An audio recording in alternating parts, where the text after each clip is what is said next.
తెలంగాణ రాష్ట్రంలో లేను, ఆంధ్రప్రదేశ్ వైపు ఎక్కువ దృష్టి పెట్టి వచ్చాను. ప్రస్తుతం నిన్న ప్రభుత్వం ఒక ప్రకటన చేసిన తర్వాత దాన్ని దృష్టిలో పెట్టుకొని ప్రభుత్వం దృష్టికి ఎంఆర్పిఎస్ వాయిస్ని తీసుకెళ్లడం కోసం ప్రెస్ మీట్ జరుగుతుంది. సహకరిస్తారని ఆశిస్తున్నాను, సహకరించాలని కోరుతున్నాను. విజ్ఞప్తి.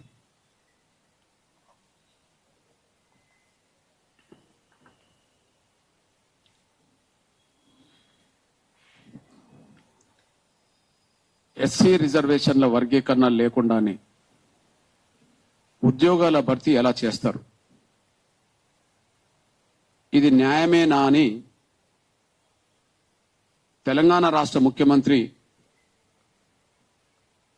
రేవంత్ రెడ్డి గారికి గుర్తు చేస్తున్నా, ప్రశ్నిస్తున్నా.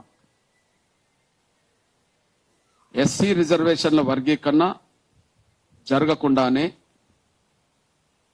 వర్గీకరణ ప్రక్రియ పూర్తి కాకుండానే ఆగమేఘాల మీద ఉద్యోగాల భర్తీకి రంగం సిద్ధం చేయాల్సిన అవసరం ఎందుకు వచ్చిందని, రేపు గ్రూప్ 1 ఫలితాలు, ఎల్లుండి గ్రూప్ 2 ఫలితాలు, 14న గ్రూప్ 3 ఫలితాలు, మరికొన్ని డిపార్ట్మెంట్లలో 17, 19 తారీఖుల్లో HWO హాస్టల్ వెల్ఫేర్ ఆఫీసర్ ఫలితాలు, ఎక్స్టెన్షన్ ఆఫీసర్ ఫలితాలు ఒక వారం రోజుల్లోనే ఇన్ని డిపార్ట్మెంట్లో ఫలితాలు ప్రకటించాల్సిన అవసరం ఎందుకు వచ్చిందనే విషయం నేరుగా ముఖ్యమంత్రి సమాజానికి చెప్పాల్సిన బాధ్యత ఉన్నది. ఇది న్యాయం కాదని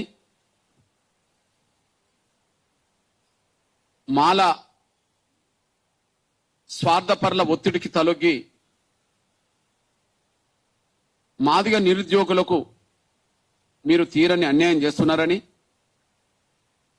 మాదిగలతో పాటు ఎస్సీ రిజర్వేషన్ల వర్గీకరణ కోసం ఎదురుచూసే దళిత కులాల్లో ఉండబడే ప్రతి కులం నిరుద్యోగులకు మీరు అన్యాయం చేస్తున్నారనే విషయాన్ని మీరు ఈ ఉద్యోగాల నియామకాలకు సంబంధించిన విషయంలో ఫలితాల ప్రకటనలు ఆపకపోతే, ఫలితాలు ప్రకటించేది ఆపకపోతే మీరు ఖచ్చితంగా తెలంగాణ రాష్ట్రంలో వీళ్ళ ఆగ్రహానికి గురై దాని ఫలితం అనుభవించే రోజు మీరే చూస్తారు, చూడబోతారనే విషయం గుర్తు చేస్తున్నాను నేను. ఆ పరిస్థితి కొని తెచ్చుకుంటే మీ రాజకీయ భవిష్యత్తుకే అది ప్రమాదంగా మారుతుంది. అందుకు మీకు ముందుగానే గుర్తు చేస్తున్నాం. అందువల్ల తక్షణమే రేపు ప్రకటించే గ్రూప్ 1తో పాటు, ఫలితాలు ప్రకటించే గ్రూప్ 1తో పాటు ఈ నెల 19 వరకు ఎన్ని డిపార్ట్మెంట్లకు సంబంధించిన పోటీ పరీక్షల ఫలితాలు ప్రకటించబోతున్నారో వాటన్నిటినీ వెంటనే నిలుపుదల చేయాలని చెప్పి నేను డిమాండ్ చేస్తున్నా. ఈరోజు ప్రెస్ మీట్ ద్వారా విజ్ఞప్తి చేయడమే కాదు, నిన్ననే ఈ విషయాన్ని ముఖ్యమంత్రి గారికి విజ్ఞప్తి చేస్తూ మెయిల్ ద్వారా పంపాం, చీఫ్ సెక్రటరీ గారికి పంపాం, ఉత్తమ్ కుమార్ రెడ్డి గారికి పంపాం. అదే సమయంలో Telangana public service commission chairman సోదరులు బుర్రా వెంకటేష్ గారికి కూడా పంపడం జరిగింది. వారికి మెయిల్ ద్వారా పంపడమే కాకుండా ఈ ఫలితాల ప్రకటనలను వెంటనే ఆపండి అని చెప్పి ముఖ్యమంత్రి గారికి బహిరంగ లేఖ కూడా రాయడం జరిగింది. ఆ లేఖ ప్రధాన పత్రికల్లో వార్తగా వచ్చిందనేసి కూడా గుర్తు చేస్తున్నాం.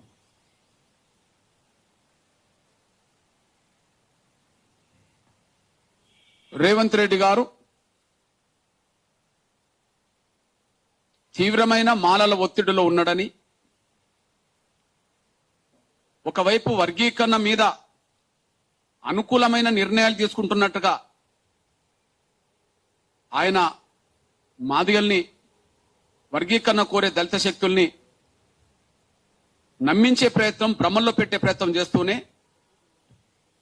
వర్గీకరణ జరగక ముందే మొత్తం ఉద్యోగాలన్నీ మాలలకు కట్టబెట్టే ఒక కుట్రకు ఆయన పాల్పడుతున్నాడు. ఆయన మాలల ఒత్తిడికి తలొగ్గే ఇలాంటి నిర్ణయాలు తీసుకుంటున్నాడని చెప్పి మేము స్పష్టంగా భావిస్తున్నాం. మాలల ఒత్తిడికి తలొగ్గకపోతే షెడ్యూల్ కులాల వర్గీకరణ జరిగిన తర్వాతనే ఉద్యోగాల భర్తీ చేస్తామన్న మాట ఎందుకు తప్పారనే విషయం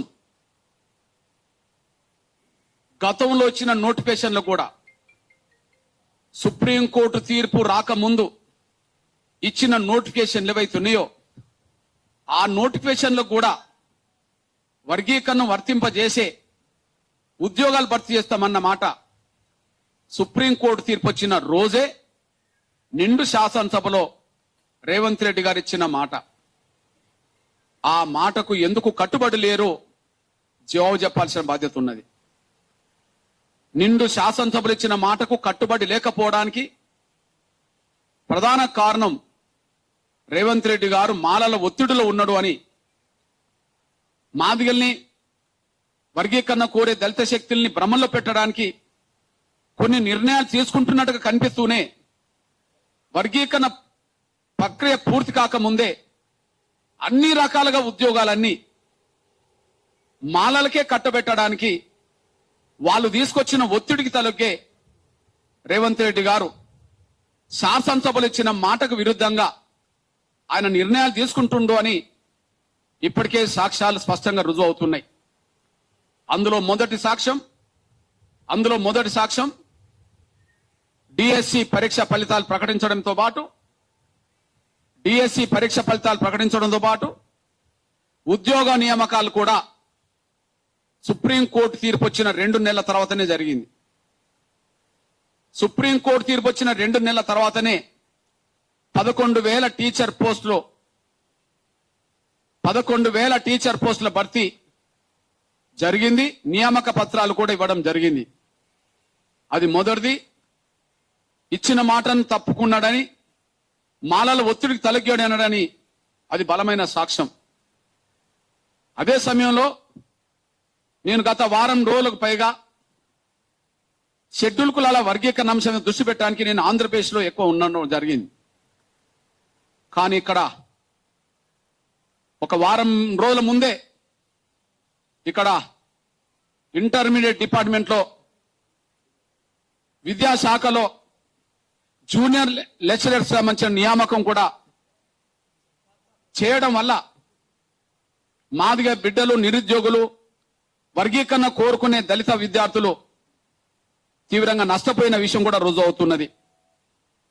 దాదాపు 1292 పోస్టులో, జూనియర్ లెక్చరర్ పోస్టులో ఈ నియామకాలు చేపడితే అందులో గ్రూప్ 2లోనే 110 పోస్టులు ఉంటే ఎస్సీలకు సంబంధించిన విషయంలో మాదిగలకు 47 వస్తే మాలలకు 63 పోయినాయి. ఇంకా మిగతా కులాలకు న్యాయం జరుగుతలేదు అనడానికి ఇది బలమైన సాక్ష్యం. రేవంత్ రెడ్డి గారు తీసుకొస్తున్న ఒక చట్టం ప్రకారమే 9% మాదిగలకు వస్తే మరి మాకే 70 పైగా రావాలి, మాకే 75 రావాలి. కానీ మేము 47 కాడ మిగిలినాం. 30 రావాల్సిన కాడ 63 మాలలు తీసుకున్నారు. ఇక్కడ మిగిలిన దళిత కులాల వాటా మాలలే పొందిండడానికి సాక్ష్యం. మాదిగ బిడ్డలకు రావాల్సిన వాటా దక్కలేదు. మాల ఇతర దళిత కులాల బిడ్డలకు రావాల్సిన అవకాశాలు దక్కలేదు.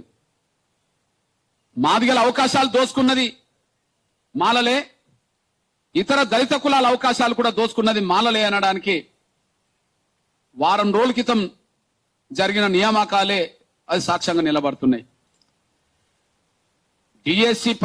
డిఎస్సి ఫలితాలు ప్రకటించి వర్గీకరణ లేకుండా ఉద్యోగాలు భర్తీ చేయడం వల్ల మాదిగలు వర్గీకరణ కూడా ఇతర దళిత కులాల పిల్లలు నష్టపోయిన విషయం రేవంత్ రెడ్డి గారికి తెలుసు.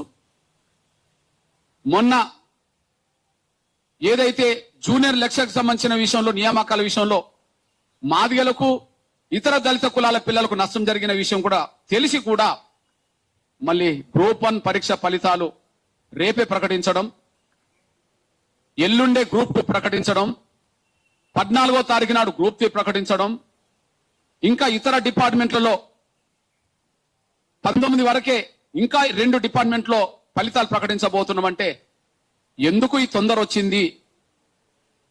నెలల తరబడి ఆపిన మీరే, నెలల తరబడి ఆపిన మీరే,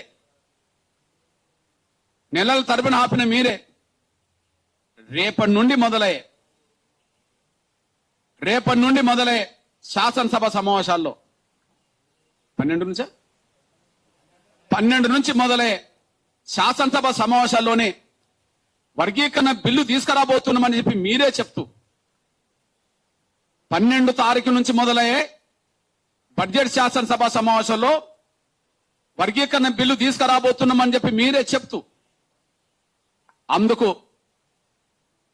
గౌరవ షమీం అఖ్తర్ కమిషన్ నివేదికను మీరే ఆమోదించి, సబ్ కమిటీ ఆమోదించి, కేబినెట్ ఆమోదించి, గతంలోనే ఒకరోజు జరిగిన శాసనసభలో శాసన మండలి శాసనసభలో ఆమోదించి, నిన్నగాక మొన్న 4 రోజుల క్రితమే మళ్ళీ ప్రత్యేక కేబినెట్ లో కూడా ఆమోదించి, మళ్ళీ రేపటి నుంచి ఎల్లుండి నుంచి జరగబోయే సమావేశాల్లో బిల్లు పెడతామని మీరే చెప్పి మళ్ళీ దానికి విరుద్ధంగా దాదాపు 5 డిపార్ట్మెంట్లలో వేలాది పోస్టులను భర్తీ చేయడం కోసం మరి పరీక్ష ఫలితాలు మీరు ప్రకటించడం అంటే ఇది మాలల ఒత్తిడిలో ఉండి మాదిగ బిడ్డలకు వర్గీకరణ కోరుకునే దళిత బిడ్డలకు మీరు తీరని అన్యాయం చేసినట్టు ఆ విషయం మీరు ఇప్పటికైనా మాదిగల ఆకాంక్షల్ని, వర్గీకరణకు సంబంధించిన కోరుకునే దళిత బిడ్డల ఆకాంక్షల్ని మీరు పరిగణనలో తీసుకొని మీరు మానవత్వంతో ఆలోచించి కనీసం ఈ శాసనసభ సమావేశంలో చట్టం వచ్చి వర్గీకరణ ప్రక్రియ పూర్తయ్యేంత వరకు ఇలాంటి ఈ ఉద్యోగ నియామకాలకు సంబంధించిన విషయంలో ఈ పోటీ పరీక్షలకు సంబంధించిన ఫలితాలు వెంటనే నిలుపుదల చేయాలని చెప్పి మేము విజ్ఞప్తి చేస్తున్నాం, డిమాండ్ చేస్తున్నాం. ఈ నేపథ్యంలో నేను ఒక వారం రోజులుగా ఆంధ్రప్రదేశ్లో ఉండి వస్తున్నా. షెడ్యూల్ కులాల వర్గీకరణ విషయంలో సుప్రీంకోర్టు తీర్పు వచ్చిన తర్వాత తెలంగాణ ప్రభుత్వం వ్యవహరిస్తున్నది ఎట్లా, ఆంధ్రప్రదేశ్ ప్రభుత్వం వ్యవహరిస్తున్నది ఎట్లా, తేడా ఎలా ఉన్నదో సమాజం గుర్తించడం కోసం, గమనించడం కోసం కొన్ని విషయాలు చెప్తున్నా. నేను సమాజం గుర్తించడం కోసం, గమనించడం కోసం 2 విషయాలు చెప్తున్నా. నేను ఉమ్మడి ఆంధ్రప్రదేశ్ ఉన్నప్పుడు ఎస్సీ వర్గీకరణ చేసిందే గౌరవ ఆనాటి ముఖ్యమంత్రి చంద్రబాబు నాయుడు గారు. ఇప్పుడు ప్రస్తుతం ఆంధ్రప్రదేశ్కి ముఖ్యమంత్రిగా ఉన్నాడు. ఇప్పుడు రేవంత్ రెడ్డి గారు కాంగ్రెస్ వైపు నుంచి ముఖ్యమంత్రి ఉన్నా టీడీపీలో ఉండి టీడీపీకి రాజీనామా చేసిండు, వచ్చి ఇక్కడ ముఖ్యమంత్రి అయ్యాడు. అంటే చంద్రబాబు నాయుడు గారు నడిపిన పార్టీలో ఒక నాయకుడిగా ఎదిగినోడే. కానీ షెడ్యూల్ కులాల వర్గీకరణను సుప్రీంకోర్టు తీర్పు వచ్చిన తర్వాత ఇద్దరు ముఖ్యమంత్రులు స్వాగతించారు. ఇటు గౌరవ రేవంత్ రెడ్డి గారు నిండి శాసనసభలో స్వాగతించాడు, అటు చంద్రబాబు నాయుడు గారు బహిరంగంగా బయట స్వాగతించాడు. రేవంత్ రెడ్డి గారు నిండి శాసనసభలో స్వాగతించాడు, సమర్థించాడు. గౌరవ చంద్రబాబు నాయుడు గారు అక్కడ స్వాగతించాడు. ఇక్కడ తేడా ఏందంటే చంద్రబాబు నాయుడు గారు వర్గీకరణ కట్టుబడి ఉన్నాడు, రేవంత్ రెడ్డి గారు కూడా వర్గీకరణ కట్టుబడి ఉన్నామని చెప్తున్నాడు. అందుకు అనుగుణంగా ముందుకు సాగుతున్నట్టుగా కనిపిస్తున్నాడు. కానీ చంద్రబాబు నాయుడు గారు మాలల ఒత్తిడిలో లేడు, రేవంత్ రెడ్డి గారు మాలల ఒత్తిడిలో ఉన్నాడు. ఆ ఒత్తిడిలో ఉండడం వల్ల ఇక్కడ అక్కడ జరుగుతున్న ప్రక్రియ ముందుకు సాగించే విషయంలో తేడాలు వస్తున్నాయి. ఎగ్జాంపుల్, ఇక్కడ రేవంత్ రెడ్డి గారిని మాదిగలు కలిస్తే చాలా గొప్పగా మాదిగలకు అనుకూలంగా మాట్లాడుతున్నాడు. కానీ మాలలు కలిసినప్పుడు మాలల ఒత్తిడికి తలొగ్గి వాళ్ళ సూచనలు అమలు చేస్తున్నాడు. ఈ తేడా స్పష్టంగా కనిపిస్తున్నది. రేవంత్ రెడ్డి గారు వర్గీకరణకు అనుకూలమే, చంద్రబాబు నాయుడు గారు వర్గీకరణ చేసినోడే. కానీ అక్కడ చంద్రబాబు నాయుడు గారు మాలల ఒత్తిడిలో లేడు, ఇక్కడ రేవంత్ రెడ్డి గారు మాలల ఒత్తిడిలో ఉన్నాడు. వాస్తవానికి ఇక్కడికి అక్కడితో పోల్చుకుంటే ఆంధ్రప్రదేశ్లో ఎంతో కొంత మాదిగల కంటే ఒక 2 లక్షలు 3 లక్షలు మాలల జనాభా ఎక్కువ. ఇక్కడ మాలలతో పోల్చుకుంటే 17.5 లక్షలు మాదిగలు ఎక్కువ. 2011 లెక్కల ప్రకారమే ఆంధ్రప్రదేశ్లో మాదిగలతో పోల్చుకుంటే 2.5 లక్షల జనాభా మాలలు ఎక్కువ. ఇక్కడ మాలల జనాభా 15 లక్షల చిల్లరవుతే మాల అయ్యవారు మాల అయ్యవార్లను ఒకే ఘాటన కట్టి 15 లక్షల చిల్లరిస్తే ఒక మాదిగల జనాభా 32 లక్షల చిల్లర ఉన్నది. దాదాపు 17 లక్షలకు పైగా మాదిగల జనాభా ఎక్కువ ఉన్నది. కానీ మాలలు ఎక్కువ ఉన్న కాడ చంద్రబాబు నాయుడు మాలల ఒత్తిడిలో లేడు. కానీ మాదిగలు ఇంత సంఖ్యలో ఎక్కువ ఉన్న కాడ రేవంత్ రెడ్డి గారు మాలల ఒత్తిడికి తలొగ్గి ఇచ్చిన మాట నిలబెట్టుకోవడానికి విరుద్ధంగా ఆయన నిర్ణయాలు తీసుకుంటూ వస్తున్నాడు. దానికి కారణం కాంగ్రెస్ పార్టీలో మాలల పలుకుబడికి ఆయన తలొగ్గి ఆయన మాదిగలకు అన్యాయం చేస్తున్నాడు, మాదిగలకు ద్రోహం చేస్తున్నాడు, వర్గీకరణ కోరే శక్తులకు ద్రోహం చేస్తున్నాడు. ఇది స్పష్టంగా కనిపిస్తున్నది. అందుకు ఎగ్జాంపుల్ మీద తీసుకొస్తున్నాను. ఓకే, అక్కడ కమిషన్ పడ్డది, ఇక్కడ కమిషన్ పడ్డది. అక్కడ కమిషన్ పడ్డది గౌరవ రిటైర్డ్ ఐఏఎస్ అధికారి రాజీవ్ రంజన్ మిశ్రా గారి నాయకత్వంలో కమిషన్ పని జరుగుతుంది. ఇక్కడ గౌరవ retired high court judge Shamim Akhtar గారి నాయకత్వంలో కమిషన్ పనిచేసింది. అక్కడికి తేడేందంటే షమీమ్ అఖ్తర్ గారు వర్గీకరణ కోరుకునే శక్తులు ఏ పార్టీలో ఉన్నా అక్కడ వర్గీకరణకు అనుకూలంగా అందరితో మాట్లాడిండు. అక్కడ చంద్రబాబు నాయుడు గారు నిర్దిష్టంగా ఉండడం వల్ల ఒక పని జరిగింది. గౌరవ చంద్రబాబు నాయుడు గారు వర్గీకరణకు అనుకూలంగా నిర్దిష్టంగా ఉండడం వల్ల అక్కడ పని జరిగింది. మాలలు ఎక్కువ ఉన్న కాడ పని ఏం జరిగిందంటే గౌరవ రాజీవ్ రంజన్ మిశ్రా గారి దగ్గరికి మాదిగ ఎమ్మెల్యేలపై వర్గీకరణను స్వాగతించారు. మాదిగ ఎమ్మెల్యేలపై వర్గీకరణ స్వాగతించారు. గౌరవ రాజీవ్ రంజన్ మిశ్రా గారి వద్దకు కమిషన్ విచారణ ప్రారంభమైన కొత్తలో కలిసి వెళ్లారు. నిన్నగాక మొన్న 3 రోజుల క్రితం కూడా కలిసి వెళ్లి వర్గీకరణ ప్రక్రియను పూర్తి చేయండి అని కోరొచ్చారు. అంటే గౌరవ చంద్రబాబు నాయుడు గారు నిర్దిష్టంగా వర్గీకరణకు అనుకూలంగా ఉండడం వల్ల మాలలు ఎక్కువ ఉన్న ప్రాంతంలో కూడా వర్గీకరణ సాఫీగా కొనసాగడానికి మాదిగ ఎమ్మెల్యేలు వర్గీకరణ కోరుకునే విధంగా కమిషన్ ముందు అభిప్రాయం వ్యక్తం చేసినట్టుగా చేశాడు. కానీ ఇక్కడ షమీమ్ అఖ్తర్ గారు మాదిగ ఎమ్మెల్యేలతో మాట్లాడలేదు. కాంగ్రెస్ పార్టీ వర్గీకరణకు అనుకూలంగా మేనిఫెస్టో పెట్టినప్పుడు కాంగ్రెస్ లో ఉండబడే మాలా ఎమ్మెల్యేలు కూడా వర్గీకరణకు అనుకూలంగా ఉండాలి. వీళ్ళిద్దరిని కలిపి షమీమ్ అఖ్తర్ దగ్గరికి వెళ్లి వర్గీకరణను స్వాగతించండి కోరమని చెప్పలేదు. అక్కడ కోరమని చెప్పాడు కాబట్టి చంద్రబాబు నాయుడు గారి డైరెక్షన్ లో మాదిగ ఎమ్మెల్యేపై కోరేచారు. ఇక్కడ ఆ పని చేయలేదు. గౌరవ షమీమ్ అఖ్తర్ గారు మాదిగ ఎమ్మెల్యేలతో కనీసం కూర్చోలేదు. ఇక్కడ కాంగ్రెస్ పార్టీ స్టాండ్ వర్గీకరణకు అనుకూలం. వర్గీకరణకు అనుకూలమైన పార్టీలో ఉన్న మాల ఎమ్మెల్యేలు కూడా వర్గీకరణకు అనుకూలంగా ఇవ్వాలా. కానీ అక్కడ ఇచ్చారు, ఇక్కడ ఇవ్వలేదు. రెండో విషయం మీ దృష్టికి తీసుకొస్తున్నా. కమిషన్ నివేదిక వచ్చేంత వరకు ఎలాంటి ఉద్యోగ నియామకాలు చేపట్టమని చెప్పి, కమిషన్ నివేదిక వచ్చేంత వరకు ఎలాంటి ఉద్యోగ నియామకాలు చేపట్టమని చెప్పి నిర్దిష్టమైన నిర్ణయం చంద్రబాబు నాయుడు గారు తీసుకున్నారు. ఇప్పుడు శాసనసభ సమావేశాలు అక్కడ జరుగుతున్నాయి. నిన్నగాక మొన్న లోకేష్ గారు కూడా అతి త్వరలో కమిషన్ నివేదిక రాబోతుంది, కమిషన్ నివేదిక వచ్చిన తర్వాతనే ఉద్యోగ నియామకాలు చేయబోతున్నామని చెప్పి, మార్చి లోపు ఉద్యోగ నియామకాలు చేయబోతున్నాం, ఈ లోపు కమిషన్ నివేదిక రాబోతుందని చెప్పి ఆయన స్పష్టంగా చెప్పడం జరిగింది. కానీ ఇక్కడ కమిషన్ విచారణ జరుగుతున్న సమయంలోనే టీచర్ పోస్టులు భర్తీ చింపడం జరిగింది. కమిషన్ విచారణ పూర్తయి కేబినెట్ అసెంబ్లీ ఆమోదించిన తర్వాత వర్గీకరణ లేకుండానే జూనియర్ లెక్చరర్ సంబంధించిన భర్తీ జరిగింది. నిన్న కేబినెట్ వర్గీకరణకు అనుకూలంగా తీర్మానం చేసిన తర్వాత మళ్ళీ రేపటి నుంచే గ్రూప్ 1 పరీక్ష ఫలితాలు ప్రకటించబోతున్నారు.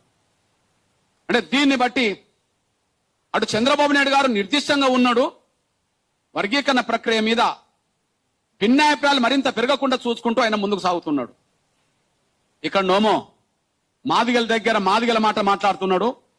మాలలు కలిసినప్పుడు వాళ్ళ నిర్ణయానికి కట్టుబడి ఉండి మాదిగలకు ద్రోహం చేసే పాత్ర రేవంత్ రెడ్డి గారు పోషిస్తున్నాడు అనడానికి రేపు చేయబోయే ఫలితాల ప్రకటనలు విడుదల చేయడమే అందుకు సాక్ష్యంగా నిలబడుతుందనేసి కూడా మీ దృష్టికి వస్తున్నాను నేను.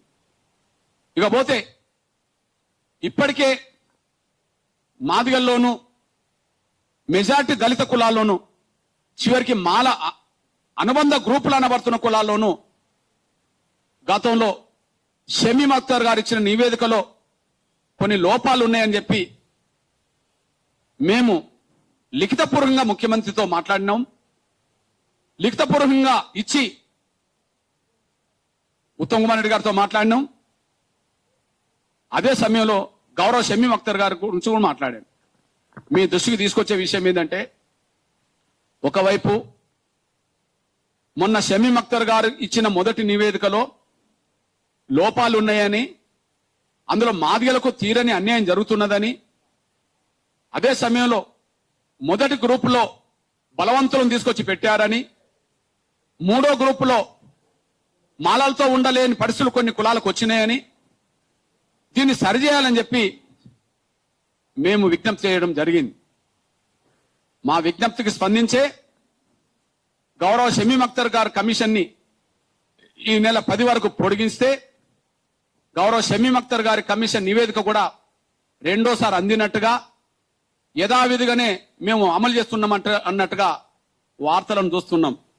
ఇక్కడ మేము కోరుతున్నది ఏంటంటే, గత నివేదికలో కొన్ని లోపాలు ఉన్నాయని, కొన్ని వర్గాలకు నష్టం జరుగుతున్నదని మేము ఏ అంశాలైతే లేవనెత్తామో ఆ లేవనెత్తిన అంశాలకు జవాబన్న రావాలి. లేవనెత్తిన అంశాలు వాస్తవమైతే పరిష్కారం అన్న చేయాలి. గత నివేదికలో లోపాలు ఉన్నాయని, దానివల్ల కొన్ని వర్గాలకు నష్టం జరగబోతుందని, ఇప్పుడు జరిగే నష్టం చిన్నదిగా కనిపించినా అది రాబోయే తరాలకు శాపంగా మారుతుందని మేము ఏ అంశాలైతే లేవనెత్తామో, ఏ ప్రశ్నలైతే వేశామో అవి లిఖితపూర్వకంగానే లేవనెత్తాం, లిఖితపూర్వకంగానే ప్రశ్నించాం. మేము లేవనెత్తిన అంశాలకు జవాబు చెప్పాల్సింది ప్రభుత్వమే, లేదా మేము లేవనెత్తిన అంశాల్లో పరిష్కారం లేకపోతే మేము లేవనెత్తిన అంశాలు న్యాయం కాదని చెప్పాల్సింది ప్రభుత్వమే.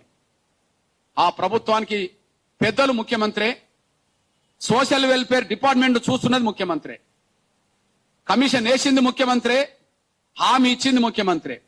అట్లాంటప్పుడు మేము లేవనెత్తిన ప్రశ్నలకు జవాబు చెప్పాల్సింది ముఖ్యమంత్రి, పరిష్కారం చూపెట్టాల్సింది ముఖ్యమంత్రి. ఇటు జవాబు లేదు, పరిష్కారం చూపినట్టుగా కూడా కనిపించట్లేదు. మేము లేవనెత్తిన అంశాల్లో న్యాయం లేకపోతే మీరు జవాబు ఇవ్వవచ్చు, లేవనెత్తిన అంశాల్లో న్యాయం ఉంటే పరిష్కారం చూపెట్టవచ్చు. ఏదైనా జవాబైనా పరిష్కారమైనా బహిరంగం రావాల్సిందే. కానీ ఇంతవరకు జవాబు లేదు. మీరు లేవనెత్తిన అంశాల్లో న్యాయం లేదని చెప్పి అనుకున్నది అంతకు ముందుదే మేము తీసుకుంటున్నాం అని చెప్పి నిర్దిష్టమైన ప్రకటన ముఖ్యమంత్రి నుంచి రాలేదు. దీన్ని బట్టి ఒక ఆవేదన ఇప్పటికే ఉన్నది మాకు. ఒక ఆవేదన, గౌరవ షమీమ్ అఖ్తర్ గారు ఇచ్చిన మొదటి నివేదికలోనే లోపాలు ఉన్నాయి, కొన్ని వర్గాలకు నష్టం జరగబోతుందనే ఆవేదన మాకున్నది. ఆ ఆవేదనకు జవాబు రాలేదు, పరిష్కారం దొరకలేదు. మరొక వైపు టోటల్ ఉద్యోగాల భర్తీ వర్గీకరణ జరగక ముందే చేసే ఒక భయంకరమైన కుట్రకు రేవంత్ రెడ్డి గారు సర్కారు పాల్పడబోతున్నది. దీనికి కారణం చంద్రబాబు నాయుడు గారు ఎవరు ఒత్తిడిలో లేకపోవడానికి కారణం ఆయన నిర్దిష్టంగా వర్గీకరణకు అనుకూలంగా ఉండడం వల్ల అందరినీ కన్విన్స్ చేస్తూ వర్గీకరణకు అనుకూలంగా మాలా మాదిగలతో మాట్లాడించుకుంటూ వస్తున్నాడు. కానీ ఇక్కడ మాదిగల దగ్గర మాదిగల మాట, మాలలు పోతే వాళ్ళ ఒత్తిడి తలకి వాళ్ళకు అనుకూలమైన నిర్ణయాలు. ఇప్పటికీ మమ్మల్ని బర్మాలు పెట్టడానికి దారితీస్తుంది, కానీ వాళ్ళు చెప్పినట్టుగానే చేయడానికి దారితీస్తున్నది. మమ్మల్ని భ్రమలు పెట్టడానికి దారితీస్తున్నది, వాళ్ళు చెప్పినట్టుగానే ఇంటుండడానికి దారితీస్తున్నది. మేము స్పష్టం చేస్తున్నాం, మీరు తీసుకొచ్చే చట్టం తీసుకొస్తున్నారో నిర్దిష్టంగా తీసుకురండి. మేము తీసుకొచ్చే చట్టాన్ని మేము అడ్డుకోం. కానీ చట్టం రాకముందే ఎలా ఉద్యోగ నియామకాలు చేస్తారు, ఎలాంటి ఉద్యోగ ఫలితాలు ప్రకటిస్తారు, ఎందుకు చేస్తున్నారు ఈ పని? మీరు తీసుకొస్తామన్న దాన్ని మేము అడ్డుకోవట్లేదు. మేము లేవనెత్తిన అంశాలకు ఎప్పుడైనా జవాబు దొరుకుతుందని అనుకుంటున్నాం. ఇప్పుడు కాకపోతే భవిష్యత్ రోజులైనా పరిష్కారం దొరుకుతుందని మేము భావిస్తున్నాం.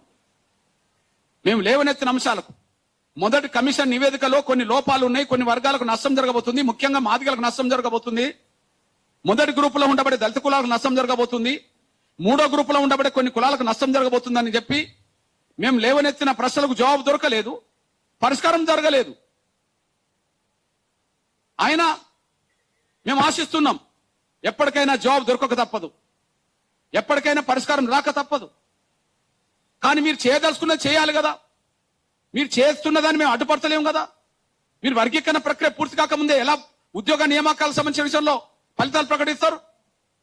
ఇది మాదిగలకు అన్యాయం చేసినట్టు కాదా? ఇది వర్గీకరణ కోరే దళిత కులాలకు అన్యాయం చేసినట్టు కాదా? ఈ అన్యాయం ఎందుకు చేస్తున్నారు? మీరు మాలాలు ఒత్తిడి తొలగినట్టు కాదా? అక్కడ ఒక ఉద్యోగం ఆంధ్రప్రదేశ్ లో భర్తీ అవుతలేదు, ఇక్కడ వేల ఉద్యోగాలు ఎట్లా భర్తీ చేస్తున్నారు? అక్కడ కమిషన్ నివేదిక వచ్చినాకనే ఉద్యోగాలు భర్తీ అంటున్నారు, దాని మీద నిలబడ్డది ప్రభుత్వం. ఇక్కడ మీరు ఎందుకు నిలబడలేకుండా పోతున్నారు? మీరు శాసనసభలు ఇచ్చిన మాటకు విలువనివ్వనివాడు నువ్వు ఎలా ముఖ్యమంత్రివి? శాసనసభలు ఇచ్చిన మాటకు విలువనివ్వనివాడు నువ్వు ఎలా ముఖ్యమంత్రివి? అంత ఒత్తిడికి తలగి ఇచ్చిన మాట నిలబెట్టుకోకుండా అంటే రాజీనామా చేయడం మంచిది కదా. మాటను నిలబెట్టుకోవడానికి, మాదిగలకి ఇచ్చిన మాట నిలబెట్టుకోవడానికి కాంగ్రెస్ లో మాలల ఒత్తిడి తలొగ్గలేదు. అవసరం అంటే ముఖ్యమంత్రి పదవిని వదులుకున్నాడే గాని ఇచ్చిన మాట కోసం నిలబడ్డాడనే ఒక కీర్తన ఉంటది కదా. ఎల్లకాలం ఉండలేవు ముఖ్యమంత్రి పదవి మీద. ఉన్నంతకాలం విలువలతో ఉండాలి, ఉన్నంతకాలం మాట కట్టుబడి ఉండాలి, నిజాయితీ ఉండాలి. అది లేకుండా పోతుంది రేవంత్ రెడ్డి గారిలో. ఇప్పుడు మా పరిస్థితి ఏంటంటే ఒక ఆవేదన ఉన్నది మాకు. ఇప్పుడు పరిస్థితి ఏంది?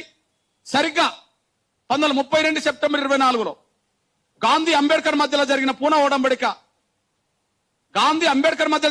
ఒడంబడికలో సరిగ్గా అంబేద్కర్ ఒక మాట అన్నాడు సంతకం పెట్టి, కొబ్బరికాయలో గుజ్జంతా గాంధీ తీసుకొని చిప్పమా చేతికి ఇచ్చిండు అని. టెంకాయలో ఉండబడే గుజ్జును తీసుకొని, కొబ్బరిని తీసుకొని ఉత్త చిప్పమాకిచ్చిండు అని చెప్పి ఆ ఒప్పందం మీద మాట్లాడిండు అంబేద్కర్, ఆవేదన వ్యక్తం చేసిండు. ఇప్పుడు వర్గీకరణ చట్టం తీసుకొస్తామని ఆ చట్టం రాకముందే టీచర్ పోస్టులు భర్తీ చేస్తావు, మీరు జూనియర్ లెక్చరర్ పోస్టులు భర్తీ చేస్తావు, మీరు గ్రూప్ 1 భర్తీ చేయడానికి సిద్ధం చేస్తావు, మీరు గ్రూప్ 2 సిద్ధం చేస్తావు, నువ్వు గ్రూప్ 3 సిద్ధం చేస్తావు, అన్ని డిపార్ట్మెంట్ల ఉద్యోగాలన్నీ భర్తీ చేస్తావు. అంటే కొబ్బరికాయలో ఉండబడే కొబ్బరిని మాలలకిచ్చి ఉత్త చిప్పానే చట్టమాకి ఇచ్చినట్టు కాదా? ఆనాడు ఆవేదన అట్లనే మిగిలింది. ఇప్పుడు మా ఆవేదనకు పరిష్కారం దొరకకుండా రేవంత్ రెడ్డి గారు సర్కార్ మాదిగ జాతికి వర్గీకరణ కోరుకునే శక్తులకు అన్యాయం చేస్తున్నాడనేసి ఇప్పటికీ రుజువు అవుతుంది. ఈ నేపథ్యంలో మౌనంగా ఉండలేం. ఈ రోజు నుంచే జిల్లాలో మా నిరవధిక దిక్కులు కొనసాగించాలని పిలుపునిచ్చాం. ఇవాళ ప్రారంభించబడుతున్నాయి. రేపటి నుంచి అన్ని జిల్లాలు విస్తృతమవుతాయి. ఇవాళ ప్రారంభించబడుతున్నాయి. రేపటి నుంచి అన్ని జిల్లాలు విస్తృతమవుతాయి. ఈ రోజు నుంచి వర్గీకరణ చట్టం వచ్చేంత వరకు, ఈ రోజు నుంచి వర్గీకరణ చట్టం వచ్చేంత వరకు ఎలాంటి ఉద్యోగ నియామకాలు చేపట్టద్దని ప్రతి జిల్లా కేంద్రంలోనూ ప్రతి మండల కేంద్రంలోనూ ఎంఆర్పిఎస్, ఎంఎస్పి అన్ని అనుబంధ విభాగాలు, స్టూడెంట్ విభాగం మినహాయించి, ఒక స్టూడెంట్ విభాగం మినహాయించి అన్ని అనుబంధ విభాగాలకు సంబంధించిన నాయకులు కార్యకర్తల ఆధ్వర్యంలో నిరవధిక దీక్షలు చేస్తాం. ఎప్పటి వరకు? ఈ రోజు నుంచి మొదలుకొని శాసనసభ సమావేశాలు పూర్తయ్యేంత వరకు, ఈ రోజు మొదలుకొని శాసనసభ సమావేశాలు పూర్తయ్యేంత వరకు, చట్టం వచ్చేంత వరకు, ఆ చట్టం వచ్చినాకనే ఉద్యోగాలు భర్తీ చేయాలని మేము డిమాండ్ చేస్తూ ఈ రోజు నుంచి అన్ని జిల్లా మండల కేంద్రాల్లో నిరవధిక దీక్షలు కొనసాగిస్తాం. అది 15 రోజుల నెల రోజులతో సంబంధం లేదు. శాసనసభ సమావేశాలు జరుగుతున్నాయి కాబట్టి ఖచ్చితంగా అది పూర్తయ్యే లోపు, చట్టం వచ్చే లోపు ఇవే డిమాండ్లతో ఖచ్చితంగా మా నిరవధిక దీక్షలు కొనసాగిస్తాం.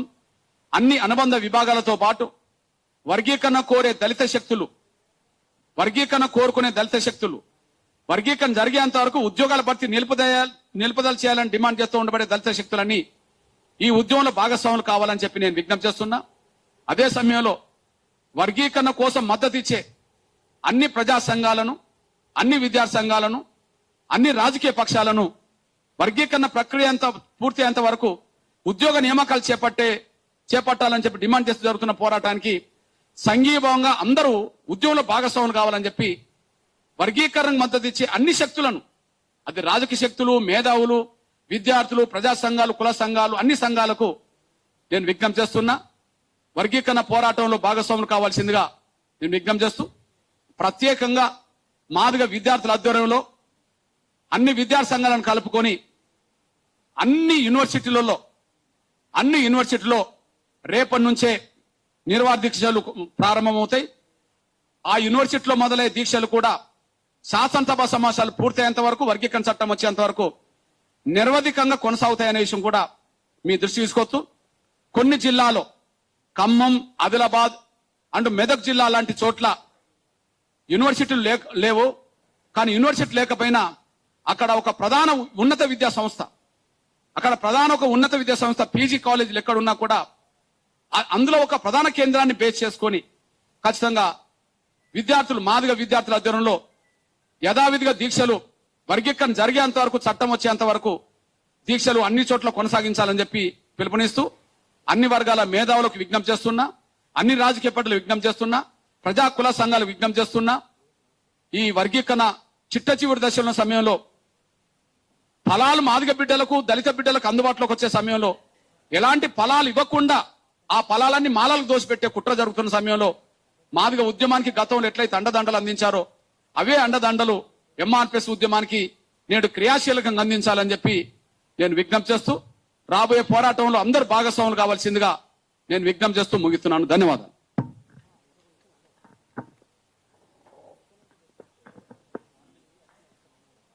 తమ్ముడు విఠల్, తెలంగాణ విఠల్ తమ్ముడు ఒక 2 నిమిషాలు సందేశం ఇస్తారు ప్లీజ్. ముందుగా మీడియా మిత్రులందరికీ స్వాగతం. సభ్య సమాజానికి తెలియాల్సిన కీలకమైన అంశం ఏంటంటే 30 లక్షల మంది నిరుద్యోగులు 13 సంవత్సరాల నుంచి ఎదురు చూసిన గ్రూప్ 1 లో 563 పోస్టులు ఉన్నాయి. 563 పోస్టులలో జీవో నెంబర్ 29 వల్లనే చాలా అన్యాయం జరిగిందని పోరాటం చేస్తుంటే ఇప్పుడు సుప్రీంకోర్టు రాజ్యాంగ ధర్మాసనం తీర్పు ఇచ్చిన తర్వాత అసెంబ్లీలో సాక్షాత్తు ముఖ్యమంత్రి గారు చెప్పినాక కూడా 563 పోస్టులలో 1% అంటే దాదాపు 5.63 పోస్టులు, 9% అంటే దాదాపు 56 పోస్టుల నుంచి 60 పోస్టులు.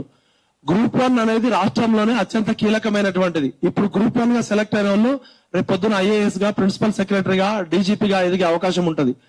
అత్యంత కీలకమైనటువంటి గ్రూప్ 1 పోస్టుల విషయంలోనే ఇంత దురుద్దేశంతో కుట్ర చేస్తున్నారంటే ఇది ఖచ్చితంగా కుట్రనే. ఎందుకు ఒక గ్రూప్ 1 ఎగ్జాంపుల్ చెప్తే 9% అంటే 60 పోస్టులు. అదేవిధంగా డిఎస్సిలో అన్యాయం జరిగింది. Junior college lecturers, degree college lecturers ఎందుకు ఇంత ఆగ మేఘాల మీద తీసుకొస్తున్నారు? ఒక వారం రోజులు ఆపితే పోయేది ఏముంది?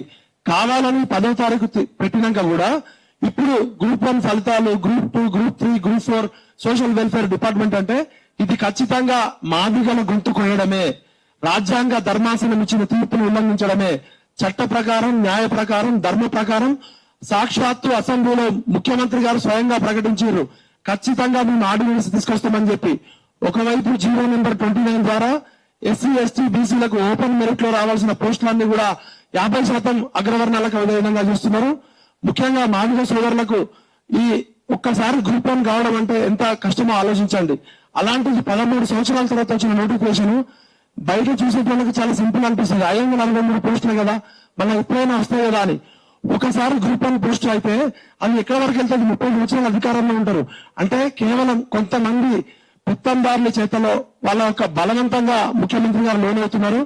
ఖచ్చితంగా ఇది మాదిగల మీద ఉక్కుపాదం మోయడమే. ఇది సామాజిక